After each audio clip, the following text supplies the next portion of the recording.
Good afternoon, greetings once again and peace. My name is Emunah Y'srael of Soulonomics 101, recent author of Angry Black Woman Syndrome Revisited. Today, I'm doing a little social commentary. So there's apparently a lot going on. There's a lot of conscious community beef, let's just say, just popping up everywhere. And I'm just the type who like to absorb and see what's going on and then, you know, put in my little 1 and 2 Soulonomics point of view of what's going on. So the title of this one is, and I'm going to look at my notes today because I didn't want to forget, you understand? Don't Judge Me. Criticism and the black community. It seems that a whole lot of this beef or disagreements arises from people feeling that one does not have the right to say something about the other. So being that I am who I am, I wanted to take a look at what is happening as proof that it seems that no one could be reproved, basically. No one could be told anything. And secondly, a lack of problem resolution and a lack of training across the board in problem resolution and resorting to a lot of childish antics to show your displeasure for someone. Get my name out your mouth and get your name out, that kind of way. Oh, he said my name. We're like schoolyard type vibration. And I don't know, you know, how do we elevate from this schoolyard type mentality of just striking back because someone said something? Are we even listening to what they're saying? Is there any validity to what they're saying? And I even heard a guy today who said the woman doesn't have the right to say anything. So I'm gonna look up the word judge, right? Because don't judge me. Criticism in the black community. So judge, I wanted to go to the trusty handy dandy because sometimes we be speaking like 50 million different languages. So we're gonna go old school on you. I know you could go online, just pick up a dictionary so that we can choose which one of these definitions are we referring to. I know everybody's like, yeah man, Pac said it, you know, only God could judge me now, you know what I'm saying? Everybody's vibing to that whole vibration. But without judgment, well, I'll let the text read and then we get to pick which word are we really talking about as we refer to don't judge me. And without judgment, are we going to be able to progress or are we going to stay back as a community? I'll go into my own thoughts, but let's check out judge. Now, the word judge, funny enough, has 6 different definitions. And yet we don't know which one we're referring to when we say don't judge me. So the first definition, as a matter of fact, I like to look at the origin of the word. The origin of the word is coming from just, meaning right or law, or decier, to decide or say. So you're deciding or saying what is right according to law. If we don't all live by a code of ethics, then judgment is going to be all over the place based on whatever personal laws one has made up. So for me, judgment, from what I'm reading, falls into a standard. Maybe that standard should be discussed at some point in time. It says to form an opinion about through careful weighing of evidence and testing of premises. Is that what we're not supposed to do? Are we not supposed to form an opinion about through careful weighing of evidence and testing of premises?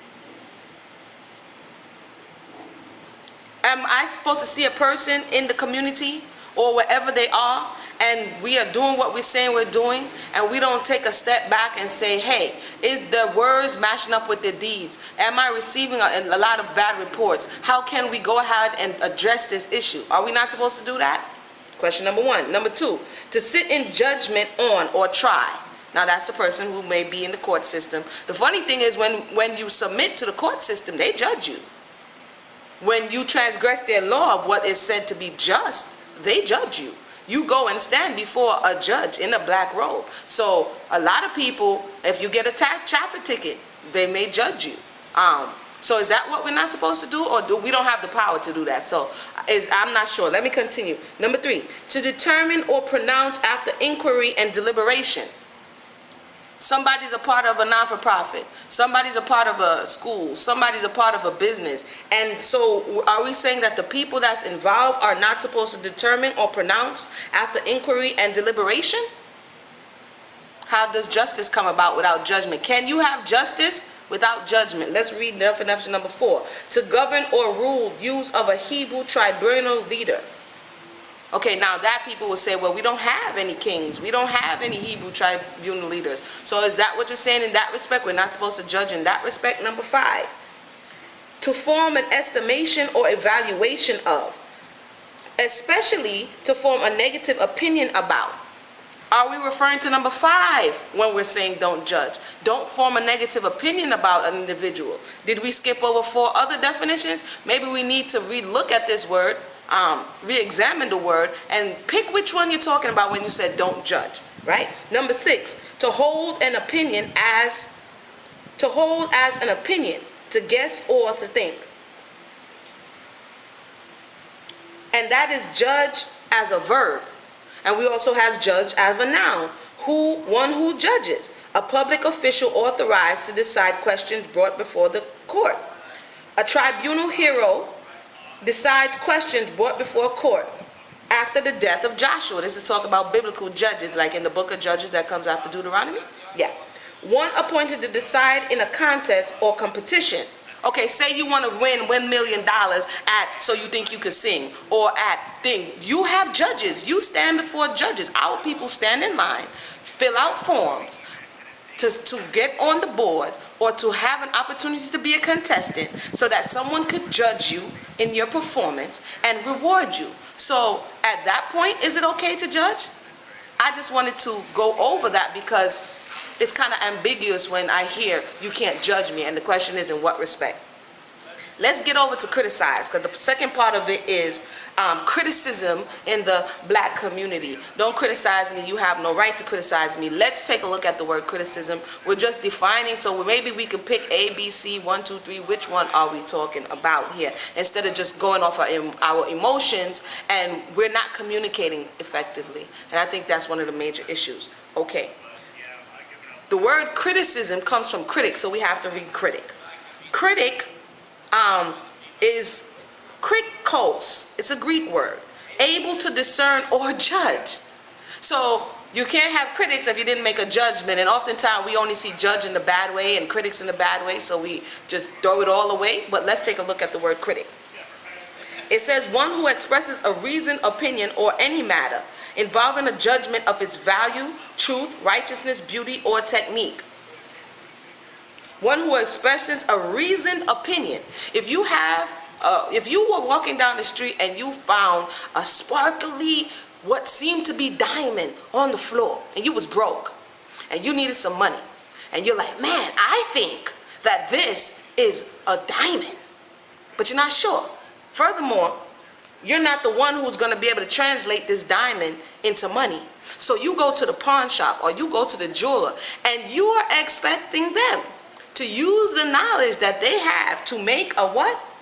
A reasonable or a reasoned opinion on any matter involved in the judgment of its truth, value, righteousness, beauty, or technique.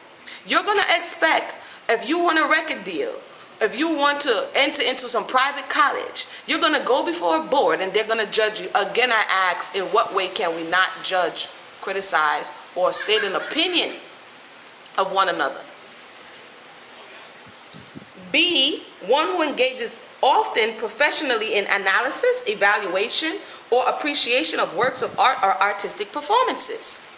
They're judges all around, but yet still, when it is that someone is, and those people are not vested. I heard somebody said, if you're not vested in the thing, you have no right to judge.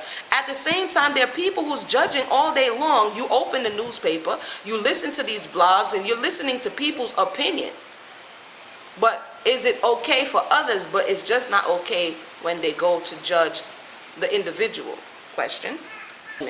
The next word is critic, critique, criticism.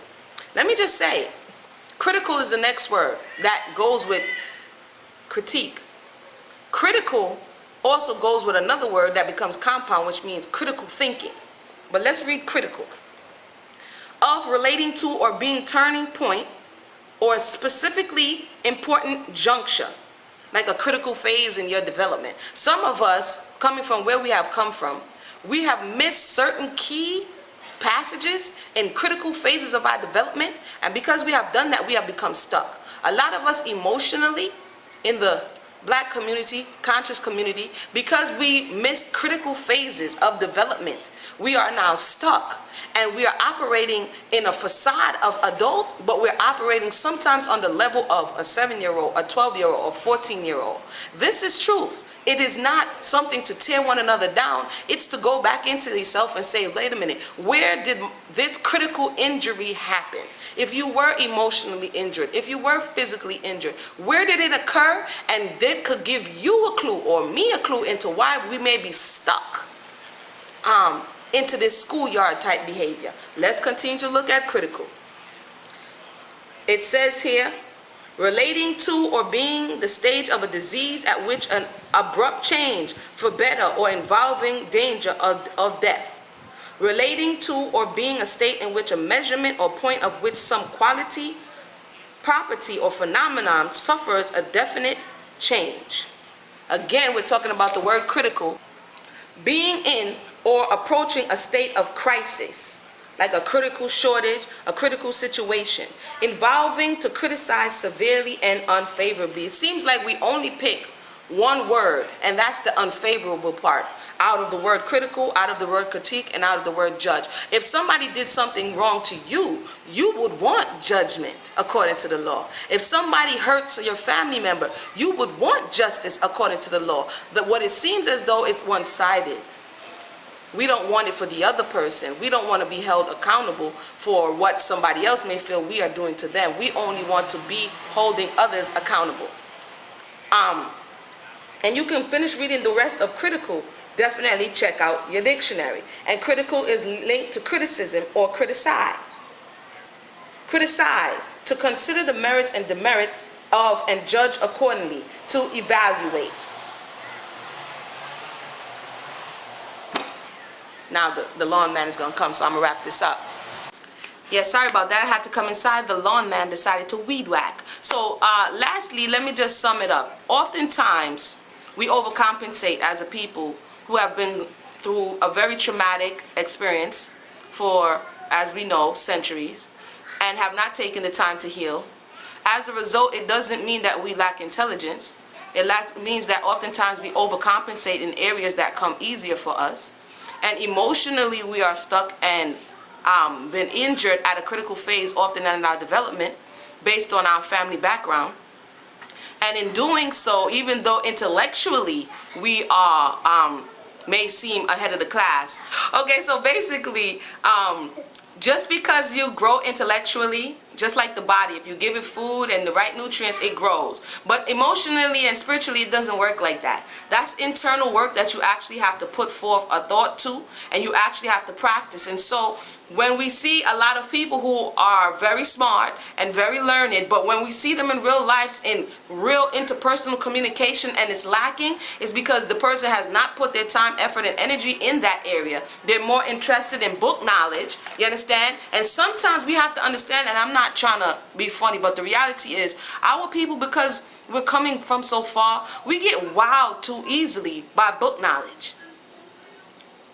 You know, we don't look for the fruits. By the fruits you shall know them. We don't look for the fruits. We just believe anything that's coming out somebody's mouth. That is not critical thinking, like we read about there. You're not being a good judge. We are not being a good judge. And we think that all of that doesn't matter. Only it comes into account when things go wrong, when somebody gets hurt or too much damage has been done. And I'm not saying go around and, give everybody the evil eye, whatever the case may be. But we have to be critical in our approach. We have to be discerning in our approach. And the person who cannot take constructive criticism, let me say that, constructive criticism, like if it is that someone is saying something that is true, the ego has to be able to assess that, whether it's true, and use it or discard it. But to turn around and viciously attack people, even if you misconstrued what they thought or what they said, shows a lack of spiritual growth and emotional growth. And the reality is, and I said it before and I continue to say it, people keep talking about business and building it, but here's the thing. If you have bad customer relations, if you have bad employee relations, if you really don't like yourself and you really don't like your people and you're just trying to get out of the economic hardship that you're in, it's not going to work. Because the thing about our people, we have a level of resentment for anyone who's trying to force labor on us. Go figure. May have come from, something may have happened in the past. But we don't like that. And anytime we see somebody force labor or don't show any level of respect or whatever the case, you have to know who you're dealing with. You understand? And it can quickly go sour. And all we're going to hear is, oh, I could have, I would have. So the base level of communication, problem resolution, not, oh, well, you bought it, it's yours now. That kind of stuff is not going to work. And the truth of the matter is, more often than not, when we do go into business, maybe I'm going somewhere else, but I'm just saying, because that might be another video. When we do go into business, when we do go into these places, if we do not have the ability to retain the customer, then you ain't really got no business. You got a one-time sale. And so we have to value one another first on a human level before we try to do commerce in which we're going to build up. We are not like the other peoples. We are not supposed to exploit one another. We are not supposed to slave labor one another. And so we have to deal with and address the underlying issue that causes everything to always go up and down, up and down. So with that, this was Don't Judge Me, Emunah Y'srael Soulonomics 101 review of criticism and the black community. I hope you found it helpful. Once again, I'm the author of Angry Black Woman Syndrome Revisited. I'll be back with another video to speak more about the history of the making of the angry black woman. So until next time, shalom.